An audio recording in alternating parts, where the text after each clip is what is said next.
Sponsorisé, ma gueule. Sponsorisé. Ouais. Salut. Je vous laisse.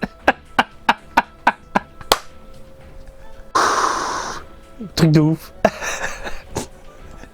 Mon bracelet. Mon putain de bracelet. J'ai niqué une boîte à bibeau. Bon bref. Je vous laisse cette intro de fou. De fou. On commence à beauté. Bref. Salut à toutes et à tous. Martidia pas d'écouter les gens. On va se pencher. Je ne sais plus où j'en suis. Ma tête est en train de tourner dans tous les sens. Voilà. Je balance mon bras. Mon bras envoie en l'air mon petit bracelet d'amour. Et adieu. Je ne sais plus où je suis. Je m'en fous, je vous laisse cette intro. Donc, oui, de la figurine One Piece. Elle est là, de la toute petite figurine d'amour. Vous l'avez vu certainement dans mes petits reportages. Lorsque je me faufile dans les Game Center, elle était exposée dans une vitrine et je l'avais trouvée excellente. Japan World est dans les parages, vous l'avez vu au début de cette vidéo, c'est une vidéo sponsorisée. Je l'ai pas gueulé, du coup j'en profite là. Et il m'a dit, est-ce que tu veux la déballer, est-ce que tu veux la présenter, est-ce que ça t'intéresse? Bien évidemment, mais bien évidemment, surtout que vous êtes un certain nombre à me dire, Marty, à moins que tu nous la présentes en détail. Mais bien, on y est, ça y est, voilà. Et elle est toute petite et toute minuscule, c'est une nouvelle gamme qui est très intéressante, que j'aimerais bien voir du coup, eh bien, avec d'autres licences, telles que Dragon Ball. On parle ici de la gamme One Piece DXF. Alors, les DXF, on en a l'habitude. Il y a de tout, il y a de rien. Il y a du bon, il y a de la merde. Hein, soyons clairs et nets. The Grand Line Children, donc, et c'est dans le titre, c'est dans le nom. Ça va se pencher principalement sur les gamins. Et là, c'est le volume 1. Et on commence en beauté avec Shanks, bordel de merde, ça tue, en train de manger une petite tablette de chocolat en mode miniature, ça a l'air terrible.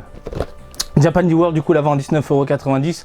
Vous le savez, vous avez le lien tout en bas dans les coms pour ne pas changer. On va passer au gros plan. Gros plan, ma gueule! Boum! C'est tout petit. Encore une fois, c'est vraiment minuscule. On est, c'est sorti le 13 mai 2021 dans tout l'archipel, et vous avez donc une boîte qui attire l'œil, et j'aime beaucoup le design, le packaging avec cet effet un peu bois, le crâne en arrière-plan, ça fait très pirate, le personnage exhibé avec limite un petit parchemin sur le bas, j'aime beaucoup le délire. Sur la tranche, on a le personnage, légèrement de profil, à l'arrière les différentes informations s'il y a un défaut d'usine.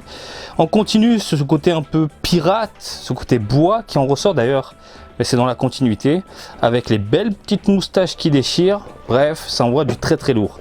Banpresto DXF et Bandai Spirits, donc qui distribue la bête. One Piece à la licence.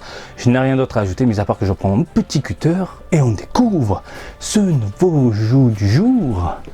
Ensemble. Intérieur de boîte, nous avons ici des cartons, des plastiques, des machins. Personnage qui est en plusieurs pièces. Et par ailleurs, on a combien? 1, 2, 3, 4 et 5. Socle qui pue légèrement la merde, mais on a l'habitude avec Bandai Spirits. D'ailleurs, Bandai Spirits en groupement Made in China. Dégage. Limite, on s'en branle du socle, et j'espère que la figurine n'a pas besoin de ce support-là pour, eh bien, tenir toute seule. Bon, vous l'avez vu, ce coup de l'espace que vous devez tout simplement enfoncer, donc ce n'est pas que le cou, c'est aussi le buste. Vous avez ensuite la lame à emboîter ici, voilà, propre, légèrement tordu, donc pour moi c'est un défaut d'usine, mais facilement redressable. Hein. La technique du glaçon, je rappelle la technique du glaçon, vous prenez un glaçon, vous prenez un sèche-cheveux, vous faites chauffer légèrement ici avec votre sèche-cheveux, vous redressez, et tout de suite après vous mettez votre glaçon, ça va faire un choc thermique et ça va durcir du coup le plastique et vous aurez votre lame droite. Donc c'est pas toutes les figurines, ça dépend, eh bien, coup de poker, soit vous l'avez, soit vous ne l'avez pas.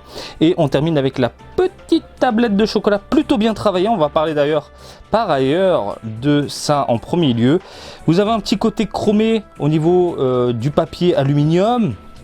Vous avez une marque Choco Hero, et puis le chocolat qui est carrément bien mangé. Vous le mettez ici au niveau de la main, j'aime bien.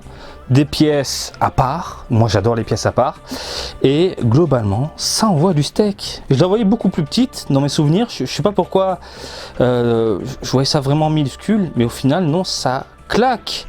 Donc Shanks, celui qui donne son fameux chapeau de paille à Luffy, qui est par ailleurs ici, regardez, vous avez l'autre chapeau qui est posé sur le dessus, avec des petites plumes plutôt bien réalisées, le petit froufrou qui va bien. J'adore l'espèce de crâne. Comment vous expliquer ça? T'as pas l'impression que c'est un autocollant, alors que bah non, c'est pas un autocollant, enfin je sais pas. Non, c'est peint dessus, c'est plutôt bien fait. Hein, généralement les autocollants, il y a toujours un espace un peu transparent, tu sens le côté dégueulasse. Là c'est hyper bien fait, hyper bien incrusté. Chapeau chez Bandai, bah justement chapeau, il y en a même deux.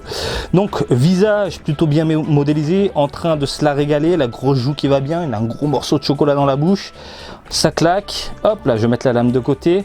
Les vêtements, bah, ça envoie du lourd. Alors ici tu as une petite jointure, mais au final elle passe totalement inaperçue. Ça se fond avec l'intégralité de la chemise, avec les petites pliures et tout, c'est hyper bien pensé, j'adore réellement le rendu. Ensuite le pantalon, des petites pliures à droite à gauche, puis les petites bottines, c'est du lourd, c'est du très très lourd. Et regardez le petit côté chromé au niveau de, comment on appelle ça? Ah, j'oublie le nom, c'est pas forcément une ceinture, c'est... Bon, si vous l'avez, hein, vous me faites signe. Donc regardez ici le petit côté chromé, plutôt sympathique, doré.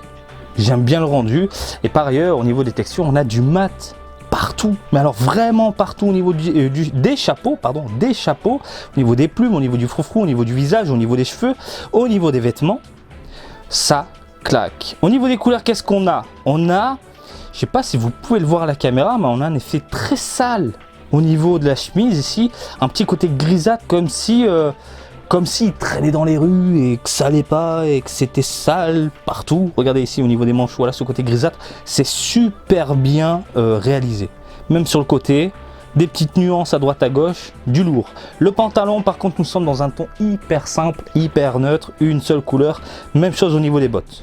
Mais c'est pas très dérangeant parce que ce mat, heureusement ils ont mis du mat, eh bien rattrape un peu le tout.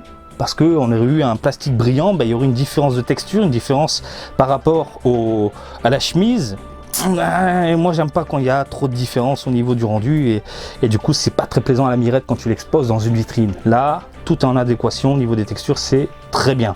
Même chose au niveau du chapeau, du simple mais mat. La tête de mort est monstrueuse, le petit chapeau de paille plutôt bien réalisé, même si on le voit légèrement, mais c'est plutôt bien réalisé. Et le visage, l'un des gros points forts de cette figurine là, eh bien les yeux, la bouche, etc. À l'arrière c'est légèrement travaillé, mais pas trop non plus. Petite peinture posée, même au niveau du hobby, regardez là, ça déborde. Petite peinture dégueulasse, mais ça encore une fois c'est un défaut d'usine, vous ne l'avez pas forcément sur toutes les figurines, c'est mon problème. Et deuxième astuce pour virer ce genre de peinture qui dégueule un peu sur le côté, vous prenez du dissolvant pour vernis à ongles, hein, vous prenez votre petit coton-tige, vous en mettez un petit peu, attention c'est très agressif, et ensuite vous étalez légèrement et vous frottez. Ce que vous faites tout de suite après, vous avez un deuxième coton-tige avec de l'eau et vous essuyez, voilà. Mais vraiment très rapidement, vous enlevez, vous essuyez. S'il reste des résidus, vous continuez à frotter avec vos dissolvants et hop, tout de suite après de l'eau, parce que ça va attaquer la peinture, ça va attaquer le plastique, ça peut faire de légères bosses. Il faut y aller en douceur, il ne faut pas non plus gratter comme un fou. Et surtout l'eau pour virer toutes les merdes de dissolvant et avoir un rendu au final impeccable. Voilà, c'était ma deuxième petite astuce. Donc pour revenir sur la figurine, bah écoutez, c'est vraiment très plaisant. On va checker la taille rapidement. Où est ce mètre? Je deviens fou parce qu'à chaque fois je le perds. Personnage qui mesure dans les 12-13 cm. Sur les côtés, le côté, on est dans du 7-8. Et là, on est dans du 6 cm. Il est bien, plutôt condensé, plutôt plaisant. J'imagine proportionné avec d'autres personnages. Et la question que je me pose, bien évidemment, c'est est-ce qu'elle tient sans problème? Voilà, sans le support, impeccable. Impeccable. Un P putain de câble. Non, sincèrement, ce truc-là, noir, C'est principalement pour nous les collectionneurs au Japon, hein, je vous le rappelle. Après, si vous voulez vraiment de sécurité supplémentaire, si vous savez que, je sais pas, il y a peut-être des gamins chez vous, la vitrine n'est pas très loin, boum, un petit coup de coude, ça bouscule, bon, mettez ça au pire. Mais là, de base, elle tient sans aucun problème. Cool, vachement cool. Est-ce que je vous la recommande? Je sais pas, peut-être, oui, non, j'en sais rien. Ah, bien évidemment. Je suis très fan de ce délire de, on va dire, revenir en arrière. Hein, on prend des héros, on prend des personnages cultes, populaires, puissants, plaisants, et on te sort, du coup, quand il était gamin, son enfance, en train de bouffer son petit chocolat, posé avec le chapeau de paille.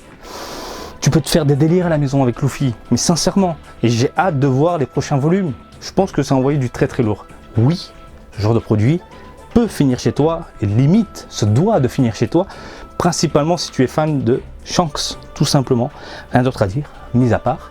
Voilà, j'espère que ce petit débat du jour vous a plu. Comme d'habitude, je vous invite à me suivre sur Twitter et Facebook, Marty Japan, et je vous dis à très bientôt. Allez, salut, bisous, ciao ciao.